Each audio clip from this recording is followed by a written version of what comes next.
Welcome to the Total Freedom Podcast, where you can build your total freedom lifestyle and live your life doing what you want, when you want, with whomever you want. And now, here is your host, John Racine.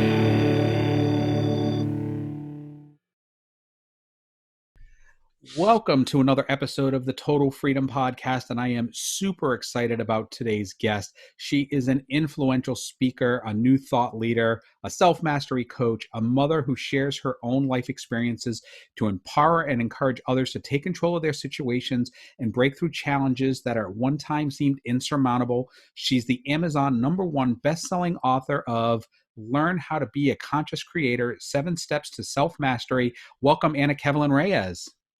Thank you for having me, John. It's my pleasure. I am so excited to have you on today because I've kind of been on this consciousness journey of my own over the last couple of years. And I've listened to your book. You sent me ahead of time the audio version of your book, The 7 Simple Steps, and it just resonated so deeply with me. So let's start. Tell us a little bit about who you are and how you got to where you're at. And then definitely we're going to talk about the book. Well, as you introduced me, my name is Ana. My full name is Ana Kevelin Reyes, and I was born in the Dominican Republic. At about 9 years old, my mom brought me over here to this country, and everything was really interesting. It was a complete change, of course, new people, new food, new school system. You know, the thing that stood out the most to me when I started going to school, I told my mom, where's our uniforms? Because we wore uniforms in Dominican Republic, you know, everyone does. And she was like, no, you go to public school here. Everybody that, you know, you wear your regular clothes. And I was just so confused by that, you know. Then I started going to school, I started learning the language. It was really difficult because, you know, children can be mean. Yes. So making fun of me because I couldn't say the or this and one or way. But, you know, after the first year, I got the hang of it. And I loved school. I enjoyed school. And for the most part, as a child, I was very much sort of like a loner. You know, I enjoy my own company a lot. I played with my friends, but at the same time, I went along and did my own thing. Now, fast forward, when I was like 17, 18, I had my first daughter really early. I remember when I told my mom, she wanted to kill me. And I'm like, well, I finished school, all right? Like, at least I finished school. You can't kill me over that. So, of course, being a young mom, and then I married her dad, everything became a lot because that year I started college. So to learn how to be a college student, be someone's wife and someone's mom at the age of 19, I was like, whoa, this is a lot on my plate, right? But of course, I did the best that I could. I moved out of New York City to Pennsylvania. Again, a new city, new people.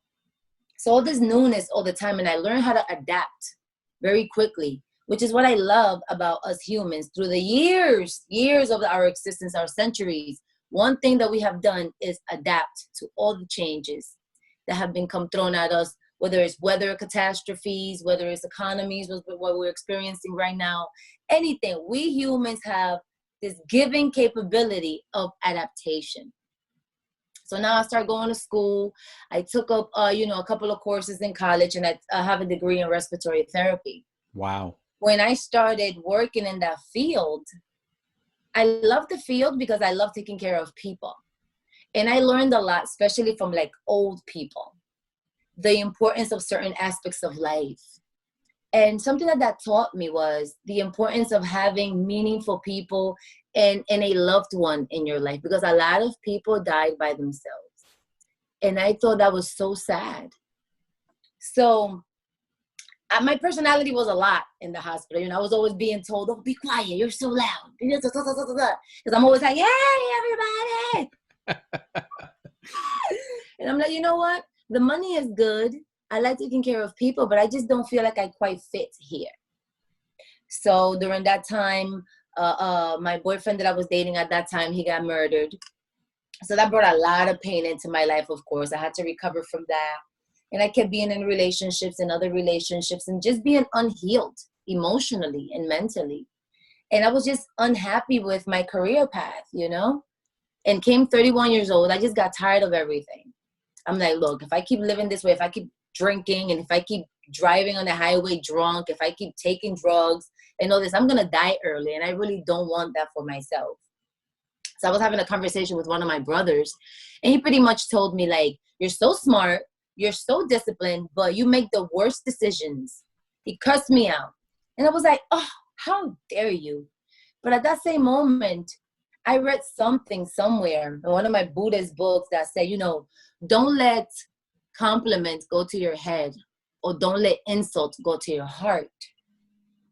So when I let that resonate within me, I said, you know what? He's right. He's very right. So I took that moment, and that moment has propelled such growth in my life. So I started reading books on mental development, Think and Grow Rich, As a Man Thinketh, The Science of Being Great, The Science of Being Rich, U Square, a whole bunch of books that I can name, a bunch of John Maxwell books. Then I started reading books on spirituality, so I started tapping on different things because I grew up Catholic. And we all know the Catholic Church and their misbehaviors and all this. So that really turned me off. I'm like, if I don't agree with that. So I started looking at, Buddhism and Islam and Kabbalah and all the different things. And I just found certain things of each religion interesting, that I made all one big pile of all the things that made sense to me. And I became like, I worship all religions and I respect all religions, because at the end of the day, we all worship one God, one entity, and it's for us to be connected and receive the gifts that we are supposed to receive. And then, I was in New York for a while with my mother, and I learned a lot about myself by being around my mom, and a lot of my personalities and a lot of my traits. And I'm like, what? I love my mother, I love my parents, but there's a lot of things about them that I don't want for myself. So I decided to change those things. I started changing my eating habits. I'm like, look, I'm a Dominican child. We eat a lot of rice. We eat a lot of bread. We eat a lot of plátanos, Yeah. Those things did not sit well with me. So I'm like, I have to change my eating habits. So I had to completely evolve and become something different than what I came from. And that's what the 7 steps of self-mastery are. All those, like when I sat down to write that book, I was like, okay, so what did I do? What did I focus on that I became this person? And of course, it was my thought process. I had to work on that and become a more positive thinker, a more enthusiasm. I was so pessimistic. I had to become more optimistic about things. My gratitude level had to go up. My faith, the things that I believed in, not so much in a religious aspect, but more a faith in myself. Because the way that I believe in God and creation is God lives within us, and we are an expression of God from the inside out. That's interesting, considering that you were kind of like that gregarious person doing respiratory therapy, the really loud and outgoing one. So that's an interesting dynamic, I would imagine. Yeah. So I find that really, really interesting, because you come across as this very outgoing, very confident type person, yet on the inside, you were kind of mentally tormented. Absolutely. That's what I heard from people, like, oh my God, you're so, but they couldn't see, that's why I say people lie really well. People look like they're very well put together. When they get home and they close the door, they're falling apart, and that's where self-care came in. I had a lot of relationships in my life that were very toxic. So when I learned those patterns and those toxic behaviors, I had to learn how to take care of myself a lot more and be very aggressive about the people that I allowed in my life and the people that I allowed to connect in my life. And once I saw certain toxic patterns, I'm like, no, I don't want to go and entertain that, because that's just not good for me. Not that there's anything wrong with you, but right now you're just not the best person for me to be around. So I created complete solitude for about a year to just get to know myself deeply within. And that was awesome, because it allowed myself to see myself for who I really was, instead of just me being, because I took respiratory therapy because everybody was taking nursing. And I said, well, everybody's always going to be sick. So, might as well just do that. Not because it was something that I loved. Yeah, I loved education and I love the medical terms, because I love the body. But I didn't love the medical field like that. I was just like unhappy in there, So you said you found yourself going through that process. So up until that point, did you identify yourself as Ana, the respiratory therapist, and then figure out that you're Ana, the conscious person, the creator?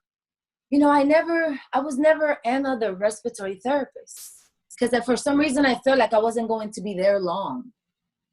I was always searching. I'm like, one night I was working this call center job in New York, and I was just saying, what do I want to do? What do I want to do for the rest of my life that's going to make me feel so happy? And I said, I want to help people. But you know what? I want to be a social worker. That's what I said. And I'm like, oh, but I don't want to go back to school, man. I'm like, oh, I don't want to go back to school. I'm like, I don't want to put myself through all the years of school again. So I'm scrolling at 4 o'clock in the morning. And I saw something that said life coaching. I said, what's a life coach? What is that? So I started reading more about it. And I'm like, what? I can use my own life experiences to help other people? Interesting. So automatically, like a couple of weeks later, I put myself in a life coaching program. That was 2014. And it was so expensive. I didn't have no money to pay for it. I didn't know how I lasted in there for a week and a half. And then the coach, at the beginning, she cussed me out too. She was like, you know what? You're an emotional addict and you're just addicted to negative emotion. And I said, oh, how dare you speak to me like this? You don't know me, lady. And once again, I went inside of myself and said, you know what? She's right. So I let all of that bring all those things to light. And I was in the life coaching program for about a month and a half. The coaching program was 3 months. And then after that, she was like, I can't continue to keep extending it because you haven't made payment. And I said, it's okay. And I was so distraught because I wanted to complete the program and I wanted to finish because I wanted to heal so bad. But then I said, you know what? It's okay.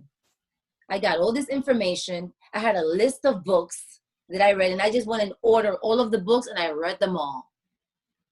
And I let all those books feed me, and I applied all that information to my life. And fast forward into now, that's why I stand over here so strong in front of everyone to say that it's possible to come from a mediocre, train of thought or a toxic thought pattern in which we create these negative situations in our heads, and now it expresses into negative emotions and negative feelings, and that's how we become depressed.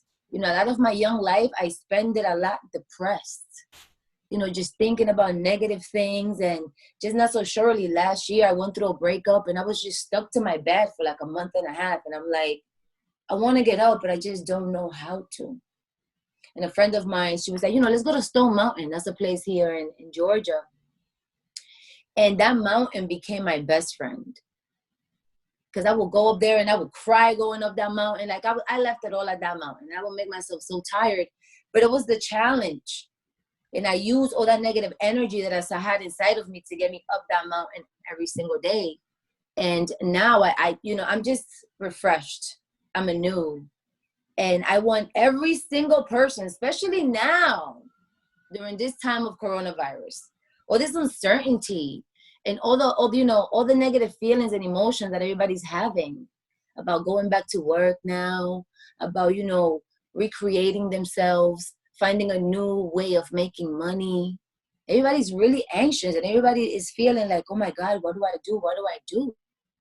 And that's where my book is just awesome.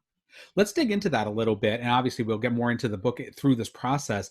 What do you tell the people that are looking to reinvent themselves now as we are right in the midst of this coronavirus pandemic? And at the time we're recording this, there's some states starting to reopen a little bit. But, people that maybe have been furloughed or laid off, or something has happened and they're looking to reinvent themselves, recreate themselves, come out on the other side as a new, different person. What do you say to them? We have the internet this time and age, and a lot of people are home. Find something to do from home. There's a lot of work from home companies that are hiring a lot of people. Take the time to really evaluate something that you really, really like and study it for some time. and implement it, You know, and go ahead. I was going to say, I have a human resources background, and it's been interesting as I talk to some of my colleagues out there that they're finding that I came from the hospitality industry, so restaurants, Right. hotels, and all of that. But so many industries are finding that work from home is a better option than they ever imagined. So it's really interesting the economies that are going to change when this is all over, where there will be a lot more remote working opportunities, maybe not in a restaurant or in a hotel where my background lies, but so many insurance and law firms and so many other industries. Yeah, like yesterday, I was doing a lot of customer service for my business, calling GoDaddy, calling Amazon. And, one of the guys asked me, he's like, how are you doing with this whole staying home? And I'm like, I love it. Because first of all, I never went nowhere to begin with. I only went from work to home. And now it has given me the time to focus so much more on my business and on myself, myself, my baby, what I want to give birth to, right? What I want to set my foundation and spend the rest of my life working and becoming innovative with. And then he's like, yeah, we've been working from home and working from home. At first it was weird, but then, and I'm like, yeah, don't you love working from home? It's just you and your pajamas, nobody can see you. You don't have to get up and get dressed. You can just roll right out of bed and get on your headset. You don't see the people that you don't like anymore. They're not getting on your nerves. So, it's just embracing. I think that, a lot of people go into this negative space because we start creating resistance with what's the new. Embrace the new. Enjoy the new. I believe a lot in the 7 universal laws. The law of rhythm, it states everything goes in and everything goes out and it comes back in. Everything changes. The earth is always in a state of evolvement. I mean, look at the season. The seasons don't stay the same. We have a winter, we have a spring, we have a summer, we have a fall. So we are also like that. We are constantly changing. And just that we don't pay attention to how we're changing. I mean, for God's sakes, we get a new set of blood every 3 months. So why not allow that change to rebirth a new you and enjoy it? Yep. How do you consciously do that? And I know a lot of people right now may be struggling and looking to some future, an unknown future. So maybe we do invest in ourselves, we learn, or we find new opportunities. But how do we do that consciously? Right. So as we know, we have a conscious mind and we have a subconscious mind, right? So your conscious mind is us right now. We're conscious right now. We're aware, right? The light is on. We're here doing this interview. What I've gotten in the habit of doing is, let's evaluate what's going through my mind. What am I thinking about? And how are those thoughts making me feel? And once I notice that I'm not getting in a good thought space, I start changing my thoughts right away. I start saying like an affirmation in my head. I am well. I can. I will. I must. I am capable. I can do this. I am in control. I am at peace. Everything is going to work itself out. I start saying out loud all the positive things that go against all those negative things that were in my head. Absolutely. And when you hear yourself, like you're speaking to yourself, the same way that you like hear other people, speak to your own self and say it out loud.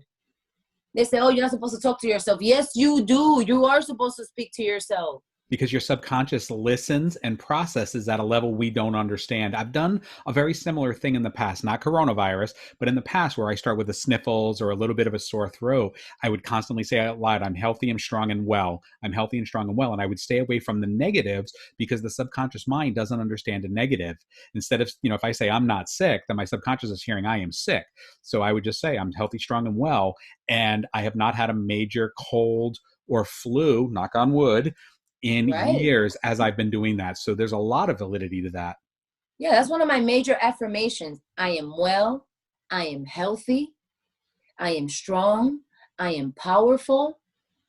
I am in alignment with all that is good for me and for everyone else. We have to learn how to say your I ams. What are you associating yourself with? Your being. And that's what you become. That's what you implement into your life. Like I read this book called The Anatomy of the Spirit. And that book discusses specifically how the mind creates disease in the body. Yeah, it's more prevalent than people realize, and mainstream medicine is starting to come around to it. There's been this whole spiritual awakening that's happening right around now, coming into the Aquarian age, as I understand it. So Yes, there's a lot of that coming in now, and mainstream medicine is starting just now to pick up on it. absolutely. There's a new age of people coming along.